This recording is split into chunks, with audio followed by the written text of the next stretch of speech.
Bihar DElEd की तैयारी के लिए शिक्षक शिक्षा यूट्यूब चैनल में आप सभी का बहुत बहुत स्वागत है। आज के क्लास में हम लोग F3 की ओर बढ़ेंगे और F3 काफ़ी इम्पोर्टेंट है। इस मायने में इम्पोर्टेंट है कि यह 2017-19 सेशन के बाद डीएलएड में पहली बार इंट्रोड्यूस किया गया इसे। और ईसीसीई की परिकल्पना कहाँ से हुई है, इस क्लास में आज हम लोग इसके ऐतिहासिक परिप्रेक्ष्य को भी समझेंगे और ईसीसी की आवश्यकता क्यों पड़ी, early childhood care and education की आवश्यकता क्यों पड़ी, इसके बारे में भी आज की क्लास में हम लोग डिटेल से चर्चा करेंगे। और आज का ये जो क्लास होगा वो F3 के यूनिट फर्स्ट के ऊपर आधारित है। यूनिट फर्स्ट में कुल 4 टॉपिक्स हैं और 4 टॉपिक्स में से 2 टॉपिक्स का क्लास आज होगा, 2 टॉपिक्स इसके बाद वाले क्लास में डील किया जाएगा। तो आप लोग बने रहेंगे और सबसे पहले इस क्लास को अच्छे से समझ लेंगे क्योंकि ये काफ़ी इम्पोर्टेंट क्लास होने वाली है। चलिए बढ़ते हैं क्लासेस की ओर, समझेंगे कि ईसीसी में हमें क्या पढ़ना है, क्या सीखना है, क्या समझना है। तो जैसा कि आप स्क्रीन पे देख पा रहे हैं, बिहार डीएलएड नोट्स F3 का है ये। और F3 हमारा जो सब्जेक्ट है वो है प्रारंभिक बाल्यावस्था देखभाल और शिक्षा, early childhood care and education. और इस सब्जेक्ट की परिकल्पना क्यों की गई, इसके पीछे क्या कारण रहे हैं, इन सारी चीज़ों का डिस्कशन करेंगे। और कुछ इम्पोर्टेंट लिंक्स आपको यहाँ पे मिल जाएंगे। जो हमारे टेलीग्राम चैनल से जुड़ना चाहते हैं उसके लिंक्स मिल जाएंगे, व्हाट्सएप ग्रुप से जुड़ना चाहते हैं उनके लिंक मिल जाएंगे। आपको डिस्क्रिप्शन बॉक्स में भी सारे लिंक मिल जाएंगे, आप वहाँ से भी लिंक पर क्लिक करके सीधे हमारे व्हाट्सएप ग्रुप से टेलीग्राम चैनल से जुड़ सकते हो। टेलीग्राम पे आपको सारे नोट्स अवेलेबल करा दिए जाते हैं। साथ ही वेबसाइट भी है, एक सिंपल सा वेबसाइट बना हुआ है, वहाँ भी आपको नोट्स मिल जाते हैं।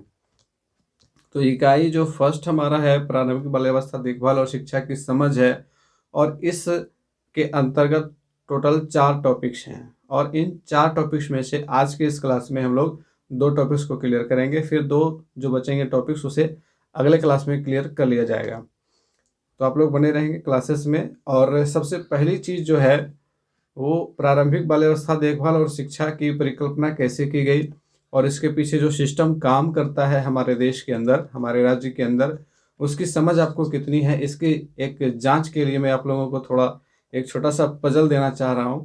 तो आपके स्क्रीन पे आपको दिख रहा है इस जो कार्यक्रम है पूर्व प्रारंभिक बाल्यावस्था देखभाल और शिक्षा का, ये पूरा ICDS कंट्रोल करता है, यानी इंटीग्रेटेड चाइल्ड डेवलपमेंट सर्विस के अंतर्गत ये आता है। और इसके जो विभिन्न घटक हैं वो आपको अरेंज करना है, केंद्र सरकार से लेकर के ग्राउंड लेवल तक आपको सारे सिस्टम को समझना है और इसे आप अरेंज करें। आपको 30 सेकंड का समय दिया जा रहा है।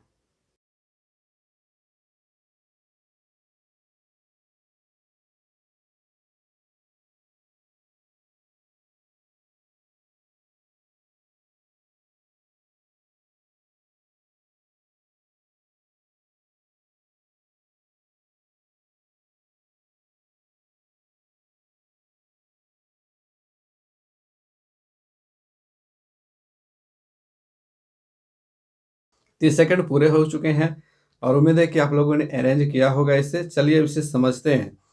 सबसे पहले आप लोगों को कुछ समस्या हुई होगी कि ये sir CMU, CDPO, DPU, SMU का फुल फॉर्म तो हमें पता ही नहीं है, तो फिर इसे अरेंज कैसे करेंगे। तो चलिए इसको डील कर देते हैं।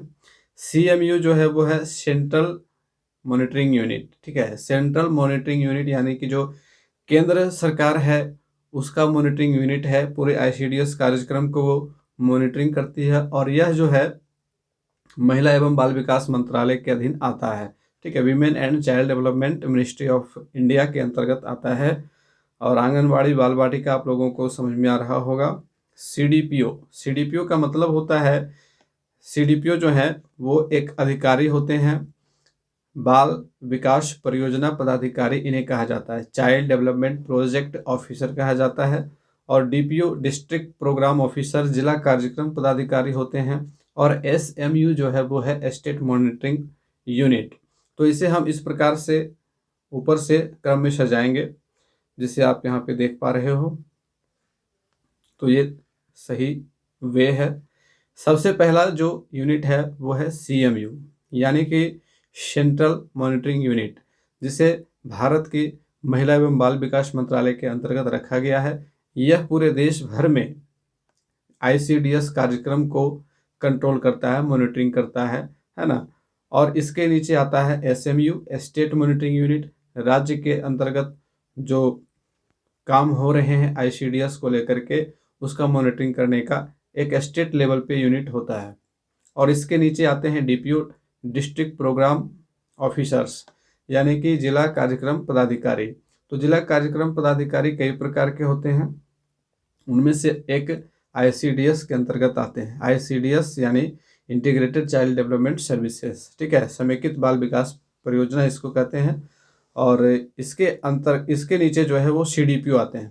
CDPO प्रत्येक प्रखंड में एक होते हैं, है ना। और CDPO के अंतर्गत सुपरवाइजर्स आते हैं। सुपरवाइजर्स के नीचे आंगनबाड़ी आता है। आंगनबाड़ी आप लोगों को समझ में आ रहा होगा कि आंगनबाड़ी वह केंद्र है जहाँ पे पूर्व प्राथमिक बच्चों को स्कूल जाने से पहले वर्ष 3 से लेकर के वर्ष 6 तक के बच्चों को आंगनबाड़ी में भेजा जाता है। और आंगनबाड़ी एक ऐसा केंद्र है जो पूरे भारत भर में चलाया जाता है। पूरे भारत में इसकी शाखाएं हैं और इसका काम है जच्चा और बच्चा दोनों की देखभाल करना, यानी कि जब कोई महिला गर्भावस्था में होती हैं तो उनका समुचित टीकाकरण, ठीक है, साथ ही साथ उनका समुचित पोषण, और उसके बाद जब बच्चा होता है तो बच्चे का टीकाकरण, बच्चे का पोषण, इसके साथ साथ अब इसमें पूर्व प्रारंभिक शिक्षा को भी ऐड किया गया है। और इसीलिए ECCE की आवश्यकता पड़ी, ECCE की परिकल्पना की गई। और अब NEP 2020 के आने के बाद इसे व्यापक रूप देने का प्लानिंग है। और जैसा कि मैंने पिछले क्लास में भी आप लोगों को बताया था कि बहुत जल्द ही एक नया टीचर ट्रेनिंग प्रोग्राम चालू हो सकता है, और कुछ प्राइवेट संस्थानों ने चालू कर भी दिया है, और जिसका नाम है NTT अर्थात नर्सरी टीचर ट्रेनिंग। और इसमें जो प्रशिक्षित शिक्षक बनेंगे वो ECCE के लिए स्पेशली टीचर बनेंगे। तो इसका भी आने वाले समय में एक व्यापक स्कोप देखने को मिल सकता है। तो अब हम ECCE के ऊपर चले आते हैं। ECCE के सब्जेक्ट को समझेंगे, और आपको जो पढ़ना है DLED के अंतर्गत अब जो है आने वाले CTET के एग्जामिनेशन में और अन्य जो भी शिक्षक भर्ती परीक्षाएं होंगी उनमें ECCE के टॉपिक को शामिल किया जाएगा। आप इसे याद रखें। तो ECCE काफ़ी इम्पोर्टेंट होने वाला है, इसे हल्के में नहीं लेना है। और इसके जितने भी इम्पोर्टेंट पॉइंट्स हैं उन्हीं के ऊपर ये सारे नोट्स तैयार किए गए हैं, तो एक भी पॉइंट को आपको मिस नहीं करना है। सबसे पहले हम इसकी जो प्रमुख अवधारणाएं हैं वो समझेंगे, मेन कॉन्सेप्ट्स को समझेंगे। तो सबसे पहली बात कि ये देखा गया भारत सरकार के द्वारा मॉनिटरिंग जब किया जाता है कि बच्चे कहाँ पिछड़ रहे हैं, तो यह देखा गया कि पूर्व प्रारंभिक शिक्षा में काफ़ी कमियां हैं। जो बुनियादी साक्षरता होनी चाहिए वो बच्चों को नहीं मिल पाती है। जो बुनियादी संख्या ज्ञान होना चाहिए वो बच्चों को नहीं मिल पाती है। काफ़ी ज़्यादा मात्रा में इसमें गिरावट देखने को मिली, और उसमें सुधार के लिए ECCE की परिकल्पना की गई। क्योंकि आप लोगों को पता है, पिछले क्लास में हम लोगों ने चर्चा की इसके ऊपर कि जब बालक पूर्व बाल्यावस्था में होता है तब उसके मस्तिष्क का विकास सबसे तेज़ी से होता है। उस समय पे उसके सीखने की गति सबसे तीव्र होती है। यदि उस समय पे उसे समृद्ध परिवेश मिले, समृद्ध वातावरण मिले, तो उसके सीखने की गति काफ़ी बढ़ जाएगी, और उसका जो आने वाला जीवन होगा वो काफ़ी अच्छा होगा। यानी कि उस दौरान वह सीखने की गति को बनाए रख पाएगा, मेंटेन रख पाएगा, और अपने आने वाले भावी जीवन को सफल कर पाएगा। तो बच्चे के जीवन के जो प्रारंभ के 6 से 8 वर्ष होते हैं, जिसे प्रारंभिक बाल्यावस्था कहा जाता है, उसके संपूर्ण जीवन के विकास के अत्यंत महत्वपूर्ण अवधि है। ठीक है, क्योंकि इन वर्षों में विकास की गति अत्यंत तीव्र होती है। संपूर्ण विकास की जो घटनाएं होती हैं वो सबसे तेज इसी अवस्था में होती है। भाषाई विकास भी सबसे तेज इसी अवस्था में होती है। वातावरण से इंटरेक्शन सबसे ज़्यादा इसी अवस्था में होती है।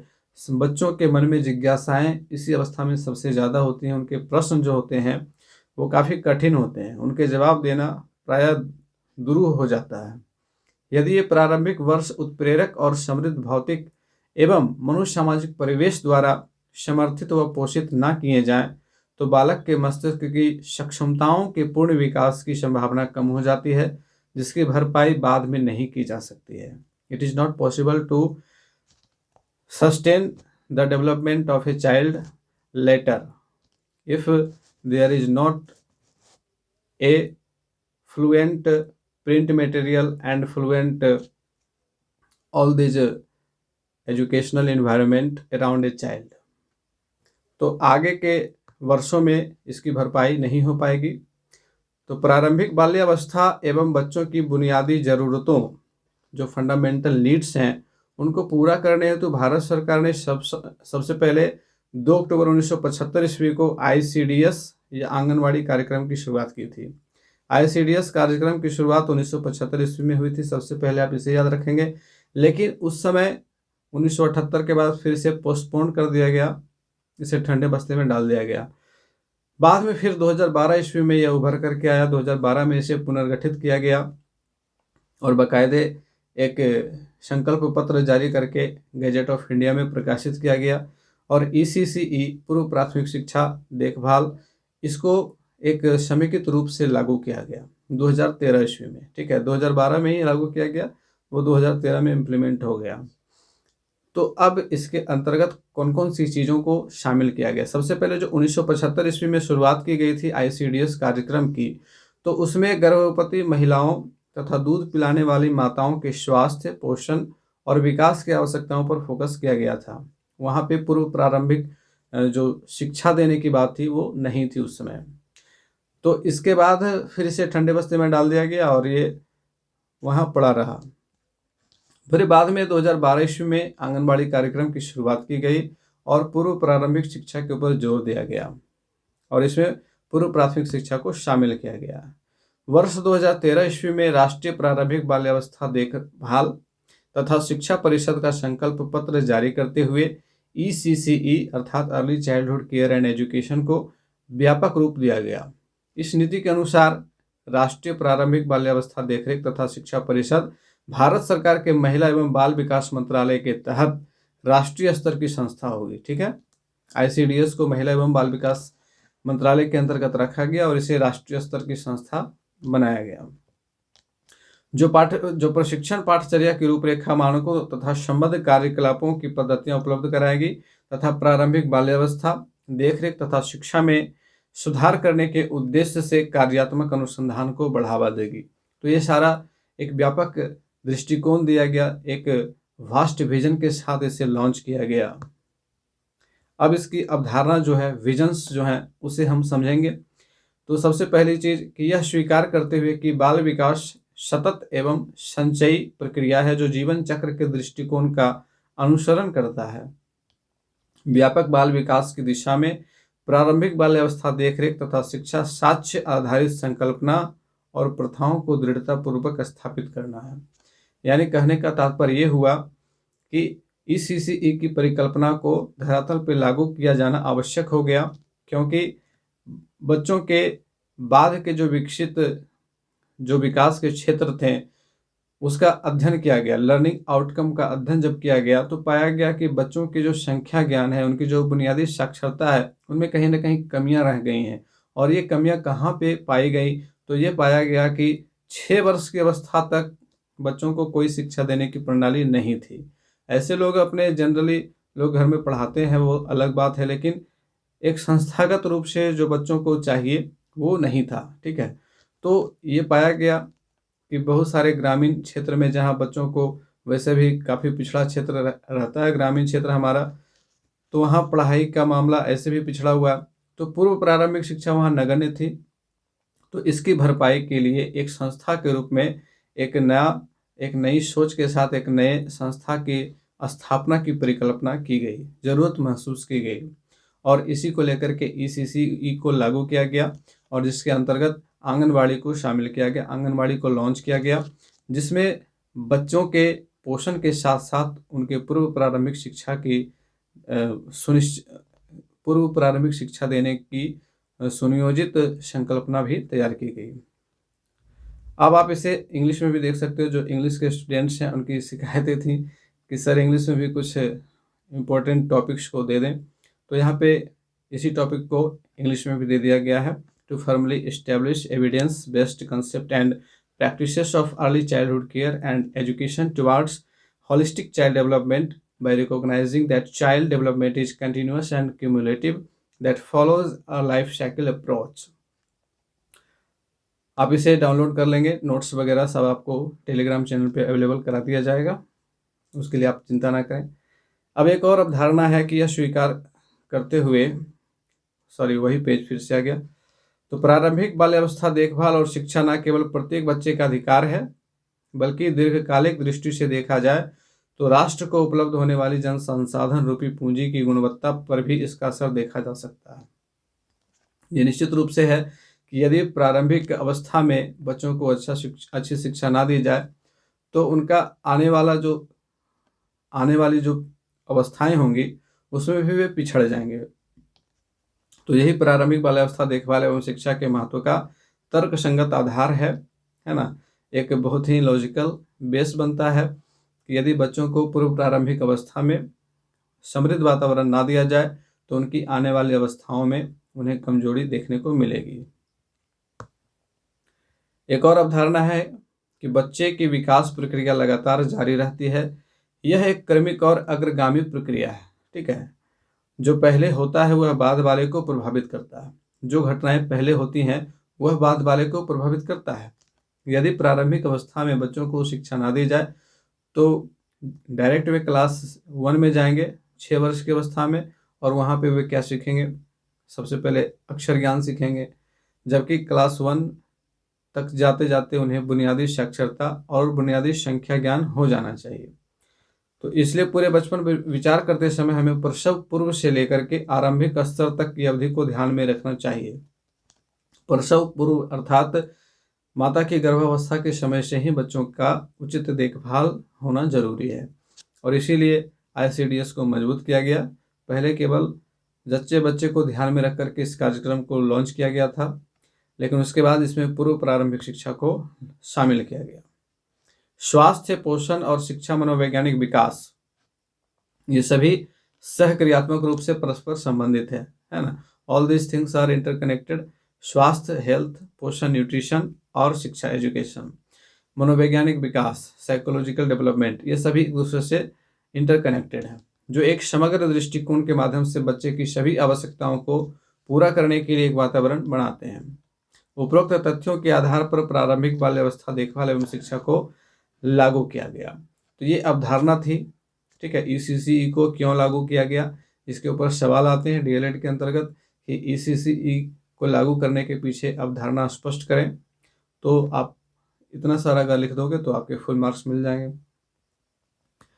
अब आगे समझते हैं, दूसरा टॉपिक हमारा शुरू होगा यहाँ से, प्रारंभिक बाल्यावस्था देखभाल एवं शिक्षा की आवश्यकता एवं उद्देश्य। आवश्यकता क्यों पड़ी, इसके उद्देश्य क्या हैं, ये सारी चीज़ों को समझेंगे। तो जैसा कि मैंने पहले भी चर्चा की कि बच्चों का जो मस्तिष्क होता है वह सबसे ज़्यादा तेज़ी से विकसित होता है पूर्व बाल्यावस्था में, है ना। 85% विकास 6 वर्ष की अवस्था से पूर्व ही हो जाता है, और 6 वर्ष की पूर्व तक भारत में 2012 ईस्वी के पहले कोई ऐसी संस्थागत व्यवस्था नहीं थी जहाँ पे बच्चों को शिक्षा प्रदान की जाए। प्राइवेट वगैरह तो था ही, लेकिन प्राइवेट चीज़ों को सरकार शामिल नहीं करती अपने एजेंडे में। प्राइवेट चीज़ें अलग चलती हैं, सरकार की जो संस्था है वो अलग चलती हैं, उसका मापदंड अलग होता है।